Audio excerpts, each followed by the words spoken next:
రాజాకొచ్చింది ముచ్చట ముని పెడదాం పాండ్రి. రాజు తలుచుకుంటే దెబ్బలకు కొదవనా అన్నట్టు మోడీ తలుచుకుంటే మోడీ పరివారం కోరుకున్నది వాళ్ళకి దక్కకుండా ఉంటదా? మళ్ళేమైందని అనుకుంటున్నారా? అదాని కన్ను వైజాగ్ మీద మళ్ళొక్క పరిపడ్డది. అదాని కన్నేస్తే భస్మాసురుడు హస్తమైనట్టే, సర్కార్ కంపెనీ భస్మమే అంటున్నారు బుద్ధిజీవులు. అదాని గ్రూపు విశాఖపట్నంలో కబ్జాకు దిగింది. దేశంలో పోర్టులు, గనులు, ఎయిర్పోర్ట్లను కాజేస్తున్న Adani ports and shipping India private limited company Visakhapatnam shipyard లో జొరబడదామని ప్లానింగ్ చేస్తున్నది. అదాని గ్రూపు ప్రతినిధి మోడీ సర్కారు ఆదేశాలు తీసుకొని తిరిగే కార్యము షురువు చేసిండు.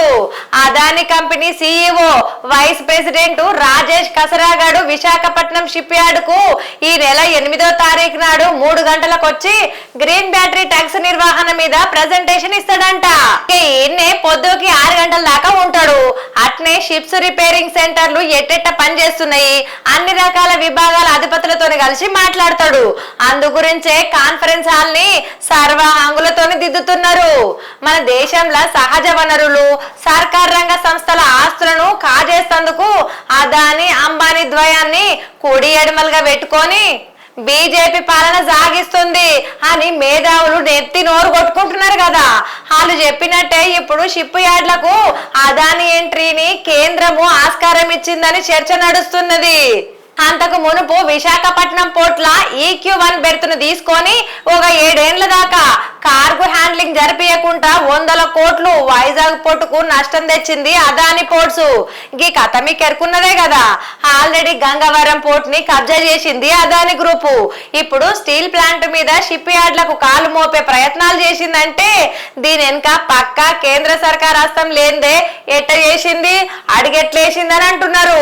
ఆంధ్రప్రదేశ్ లో ఉన్న కృష్ణపట్నం, గంగవరం పోర్ట్లను ఇదివరకే చేట్ల పట్టుకుంది అదాని గ్రూపు.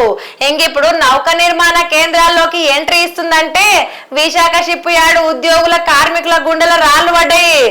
ఇక మునుపు విశాఖ స్టీల్ ప్లాంట్ లోని బ్లాస్ట్ ఫర్నేస్ 3 ని కూడా జిందాల్ కు కేంద్రం కట్టబెట్టినట్టు షిప్ యార్డ్లలోని టగ్గులు, రిపేర్లు, వీటి నిర్మాణము, PSS 5 నిర్వహణ బాధ్యతను అప్పగిస్తందుకే ఈ పర్యటనకు అవకాశం ఇచ్చిండు. గ్రీన్ టగ్గులు ఎట్లా నిర్మించాలనేది షిప్ యార్డ్లకు తెలియదా? ఏమన్నా అదాని వచ్చి ఇప్పుడు నేర్పుతాడా అని కార్మిక ఉద్యోగులు అంటున్నారు. అసలుకు ఈ షిప్ యార్డ్లను 1941లో స్థాపించిండ్రు.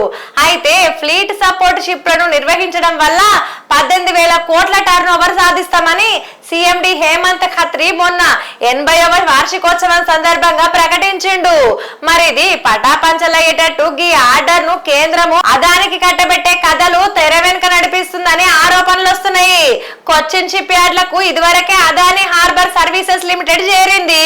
అయితే దేశంలో ఉన్న పెద్ద పెద్ద పోర్ట్లల్లా వాళ్ళందరూ అదాని పోర్ట్స్ తయారు చేసే గ్రీన్ టగ్స్ ని ఖచ్చితంగా వాడుకోవాలని కేంద్రము ఒక నిబంధన తీసుకొచ్చింది. దీనికే పోర్టుల షిప్పింగ్ల రంగంలో ఆత్మ నిర్భర్ భారత్ అని కేంద్రము పేరు పెట్టింది. కేంద్ర షిప్పింగ్ మంత్రిత్వ శాఖ గ్రీన్ టగ్ ట్రాన్స్మిషన్ ప్రోగ్రామ్ ని షురువు చేసి కొచ్చిన్ షిప్ యార్డ్ తోని అదాని గ్రూప్ తోని చేపించింది.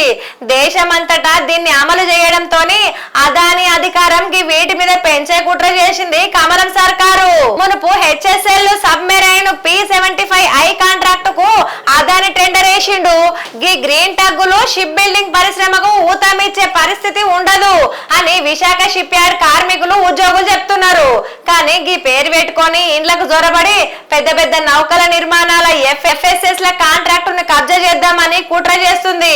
ఇగో సుశీర్రా, దేశంలో గనులు, పోర్టులు, ఎయిర్పోర్ట్లు, అంతరిక్ష పరిశోధన రంగాన్ని గిట్ల భూమి నుంచి ఆకాశం దాకా దేన్ని వదిలిపెట్టకుండా అదాని అంబానీల కట్టబెట్టుకుంటా పోతే ఏ మిగులుతా చెప్పుండ్రి దేశానికి, దేశ ప్రజలకు.